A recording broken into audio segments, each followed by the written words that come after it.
ভাবুন তো, আমরা সবাই রামায়ণের গল্প জানি, কিন্তু এই মহাকাব্যের ভেতরে লুকিয়ে আছে এমন কিছু রহস্য যা শুনলে আপনি অবাক হয়ে যাবেন। আজ আমরা সেই অজানা সত্যগুলো জানি। রাম আর সীতার প্রথম দেখা, অনেকেই ভাবেন স্বয়ম্বর সভাতেই প্রথম দেখা হয়েছিল, কিন্তু রাম এবং সীতার দেখা হয়েছিল অনেক আগে। এটা প্রেম না ভাগ্য, এই প্রশ্ন আজও রয়ে গেছে। লক্ষণের 14 বছর না ঘুমানোর রহস্য। লক্ষণ নাকি বনবাসের পুরো 14 বছর একবারও ঘুমাননি, কিন্তু কিভাবে সম্ভব? কথিত আছে তিনি নিদ্রা দেবীকে নিজের ঘুম ত্যাগ করে উর্মিলার কাছে পাঠিয়েছিলেন।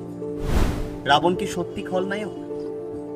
রাবণ শুধু একজন দানব ছিলেন না, তিনি ছিলেন একজন মহান পণ্ডিত, শিব ভক্ত এবং শক্তিশালী রাজা। তাহলে তিনি কি পুরোপুরি খারাপ ছিলেন, নাকি গল্পের আরেক দিকও আছে? হনুমানের আসল শক্তির রহস্য। হনুমান নিজের শক্তির কথা ভুলেই গিয়েছিলেন।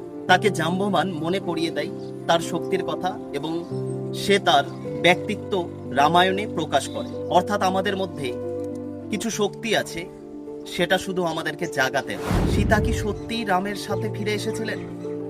কিছু সংস্করণে বলা হয় যাকে রাবণ অপহরণ করেছিলেন তিনি মায়া সীতা ছিলেন। আসল সীতা আগেই অগ্নিদেবের কাছে সুরক্ষিত ছিলেন। সবশেষে এটাই বলবো, রামায়ণ শুধু একটি গল্প নয়, রামায়ণ একটি রহস্য, দর্শন আর জীবনের গভীর শিক্ষায় ভরা।